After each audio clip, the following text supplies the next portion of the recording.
here's Dr. Jane again, and this time I'm going to read you one of my very favourite stories. It's absolutely true. It's called Rickie, that's the little chimp, and Henri.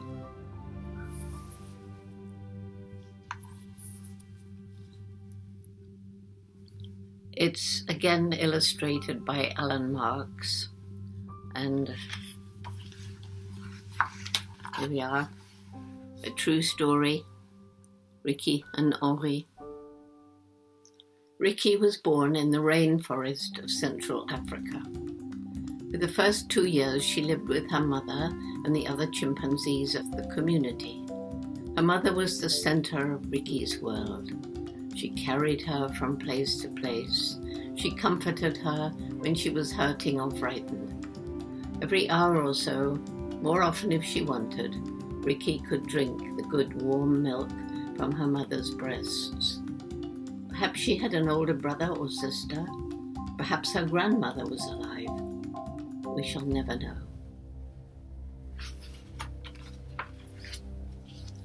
Because one day, probably at first light, when the chimpanzees were starting to leave their night nests and feed, a loud bang disturbed the peace of the forest. Rickie's mother fell to the ground dead or mortally wounded. Screaming in terror, Rickie clung tightly to her mother, who'd never before let her down. But she couldn't help Rickie now. She would never help her again. The hunter seized Rickie and pushed her into a tiny basket, while the infant chimpanzee, who didn't understand, went on screaming and screaming for her mother.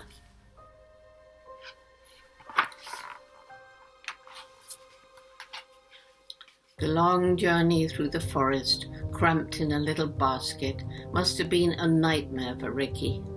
She was hungry, but there was no warm, comforting milk.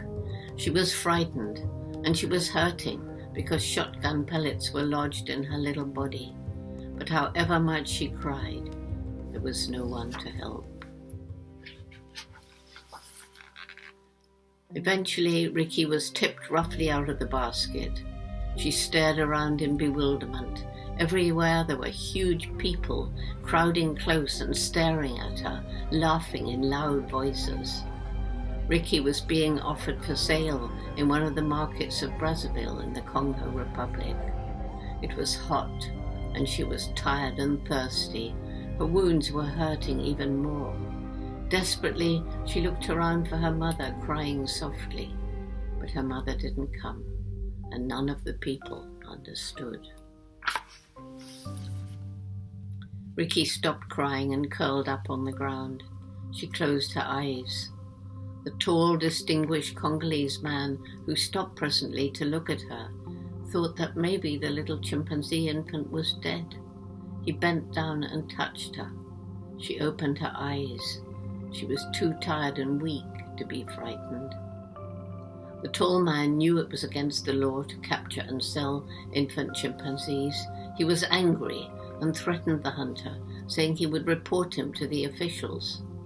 The hunter, who probably didn't even know the law of the land, was scared and ran off, leaving Rickie behind. So the tall man picked up Rickie, who was stiff with terror. He wrapped his jacket around her and carried her back to his house.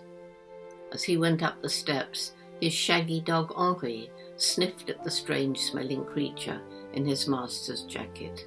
He growled a little, then curled up and went back to sleep.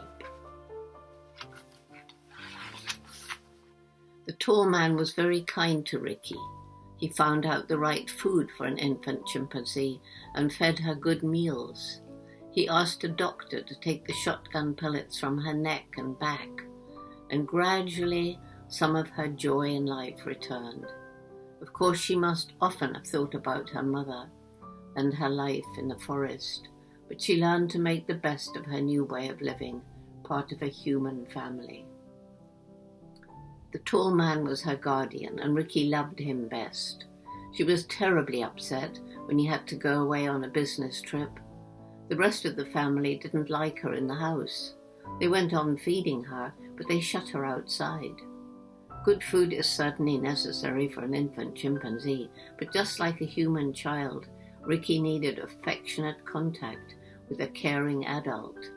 She needed love. We all do, right? In her desperation, she turned to the only adult she could find, Henri the dog. She went over to him as he sat watching her and reached out to hold his fur. At first he was scared. Each time she reached out, he growled a little and moved away. But eventually, he let her hold on to him. When he lay to sleep, she lay beside him, still holding on to his fur, just as she would hold on to the hair of her mother. What a lovely picture they make, a small black chimpanzee with huge sad eyes, clinging tightly to a medium-sized brown shaggy dog, whose bright eyes peered onto the world through his thick fringe of curly fur. When Henri went around the streets of Brazzaville, scrounging food from the dustbins, as all real dogs will do if they have an opportunity, Rickie went with him. She rode on his back, clinging on tight with arms and legs, just as if she was riding on her mother. And at night, she snuggled close beside him, holding his fur even when she was asleep.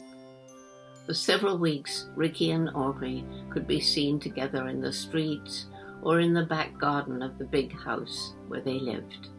And then the tall man came back. Rickie was very pleased to see him and hugged and kissed him for a long time.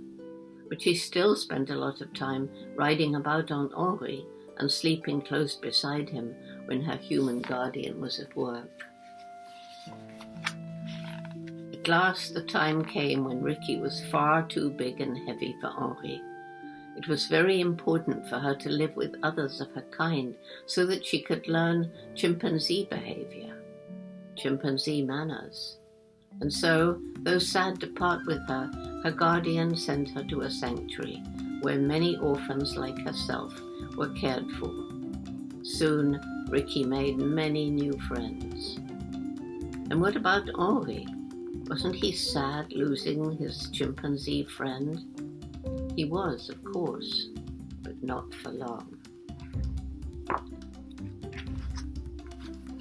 The tall man felt sorry for his little brown dog, and so he found a new friend, another dog, dark and about the same size as Henri.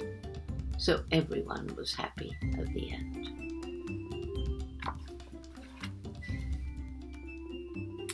And then there's a postscript. It was in 1993 that Rickie arrived at the Jane Goodall Institute's Chimpunga Sanctuary near Pointe Noire in the Republic of Congo. It's our biggest sanctuary. There were 115 orphans when I visited in July 2003. Rickie was a healthy adolescent then. Today, there are even more orphans. The country around the sanctuary is beautiful, a mixture of forest and savanna stretching down to the unspoiled shore of the Atlantic Ocean. Quite a few wild chimpanzees are still living there, and we're working with the government to try and protect the whole area. If only we could set our orphans free there, but sadly this isn't possible. There are too many villagers. Our chimpanzees would almost certainly approach people who might either be hurt or hurt someone. Moreover, wild chimpanzees protect their territory fiercely from strangers and might well kill our orphans. We're trying to find a forest far from people and wild chimpanzees, but this isn't easy. There are not many places like that, certainly not ones suitable for chimpanzees to live, but we haven't given up. If you would like to learn more about Chimpunga and our other sanctuary, Chimp Eden in South Africa, and about the work of the Jane Goodall Institute, check our website at www.janegoodall.org. You can learn how you can help us to care for Rickie. Once she needed her mother, then she needed Henri and her human guardian. Now she needs you. so do all the other orphans like her. You can adopt one. Lots of love from Jane Goodall.